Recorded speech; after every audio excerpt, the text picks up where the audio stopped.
Now for a little background information on this outstanding breed. According to the AKC website, Labradors did not actually come from Labrador as their name might suggest.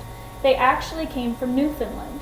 Newfoundland is known for its signature breed, consequently called the Newfoundland.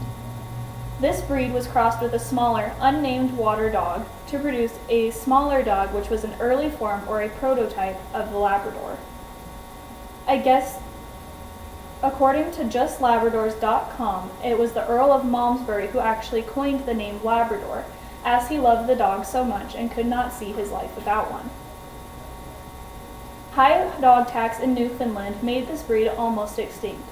Luckily, the Labrador was crossed with many other retriever dogs, and the Earl of Malmesbury exclusively bred this dog, keeping the breed alive. Eventually, the breed prevailed and standards were set as far as what the dog should look like, its height requirements, and colors. Accurate pedigrees for this dog date back as far as 1878 according to the AKC websites. It was first recognized by the English Kennel Club in 1903 and was AKC registered by 1917. The influx of this breed to America occurred in between the 1920s and the 1930s. The Lab is now the most popular dog breed in all of America, according to the AKC statistics.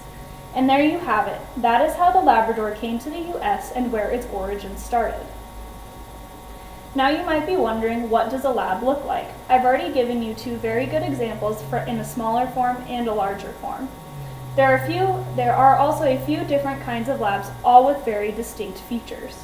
Labs generally tend to be anywhere from 55 to 75 pounds at a healthy exercised weight.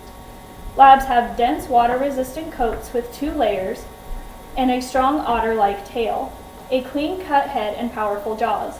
Although I say powerful jaws, Labs actually are known for their soft mouth, which aids in retrieving waterfowl without leaving a mark on them.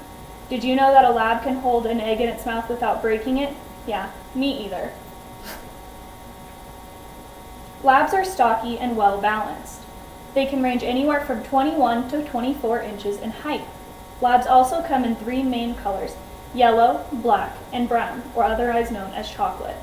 Yellows can range from a fox red to a light cream. Any direction further than a fox red and lighter than a light cream will be disqualified by the AKC and is not considered a purebred Labrador. There has been some dispute over a silver Lab, but the quality of this breed is up for debate and is not AKC registered. Some refer to a silver Lab as a lighter or darker version of a chocolate, depending on which end of the spectrum you stand on. Chocolates can range from anywhere from a light chocolate to a dark chocolate, as well as yellow Labs in light to dark. They have darker variations on their ears, saddles, paws, and tails. A white mark may be seen on the chest of the dog, but this is not preferable and can be borderline disqualification by the AKC. Black Labs are said to be more dominant and athletic, although there is no actual scientific evidence to support this claim. The life expectancy of a healthy Lab ranges anywhere from 10 to 12 years. As you can see with my dog Otis, some Labs do outlive this. We attribute his to most of his sleeping that he did in his former years. He's built up a couple years of energy through this. Labs are active dogs, or should be. Otis is an anomaly, where Trip is the norm. Labs need to be exercised just like any other dog. Before getting a Lab, you should know about its general health and upkeep and what the pros and cons of this general health and upkeep are. Labs are not known for aggression or any behavioral issues, which is a huge plus in the spectrum of dogs. So this isn't really a problem. Labs are a generally healthy breed up until the end of their life expectancy, which is normal. According to GoodDogCare.com, the most common health issues with Labs are hip dysplasia, where the ball of the femur detaches from the hip socket, or epilepsy. Labs can also have weight issues if not fed and exercised properly. Labs love to eat, but don't let their begging faces fool you into giving them more food than they need. If you feed your Labrador too much, they can be susceptible to diabetes.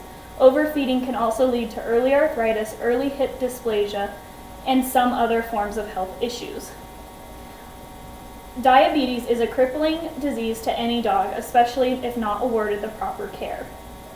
Now that you have a grasp on the history of the Lab, its looks, and its general health, let's talk about why this dog is the perfect fit for anybody. Labs are known for their sweet disposition. In fact, according to the British Kennel Club's website, Labs are listed in their actual statistics as having dogs with kind eyes and soft faces.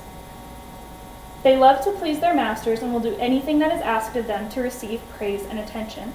Labs are true to their jobs and will complete the required task at any cost.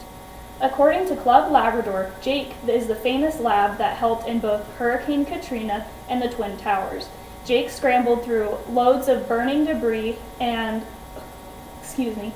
other demolished structures in order to save victims of both disasters. Labs are not aggressive and are very well-mannered, patient dogs, so they are perfect for a family with small children. They love to cuddle and play and are a perfect companion for a small child. I myself can vouch for this, as we got Otis when I was 5 years old. Because of their patience, Labs are a top pick as seeing eye dogs. In fact, according to GuideDogs.com, it says that Labradors make up 70% of their guide dogs. Labs want to keep their masters safe and secure, making them a perfect fit for this job. They are also kind and gentle. Labs also have superior ears and noses, which makes them perfect search and rescue dogs and a top choice on drug detection teams. Labs are also full of energy and extremely athletic. They love to run, swim, and play. They are perfect hunting dogs, hence the retriever part. Labs have soft mouths and good eyes, making them a cut above the rest of the typical hunting dogs that you might see. The only downside to Labs is that they are a larger breed, so if you're looking for a smaller breed, this is probably not the dog for you. There are smaller versions of Labs ranging anywhere from 16 to 19 inches, but these Labs will not be recognized as purebred Labs by the AKC, considering that the height requirement is anywhere from 21 to 24 inches in height. Labs are obedient, as I've said before, and love praise, which makes them easily trainable. Labs love their masters and in some cases are known to have human separation anxiety because they want to be around their master so much. If you don't have time to give your dog some love, you may want to find a breed that is less likely to attach to you.